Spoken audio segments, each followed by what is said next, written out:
I'm Dr. Arkle. This is the Paleontology Prep Lab at Augustana College, and I'm going to give you just a little bitty tour around our space here. Right now, out on the table, we have a bunch of fossil material from a triceratops named Pablo, who lived in Wyoming about 65 million years ago.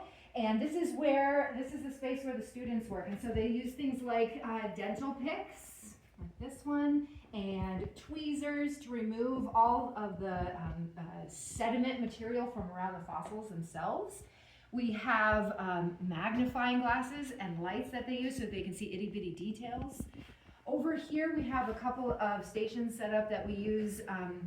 Basically they can generate a whole bunch of dust in these spaces, and so they use teeny tiny little jackhammers that we call air scribes to remove that matrix from around the bones. And over here we have our very dusty air abrasive chamber. So they use a sandblaster in here to remove that matrix, and so we can expose the bones there as well. We use all kinds of tools. In addition to the ones I just showed you, we have little awls like this one and all kinds of different cutting implements that we use.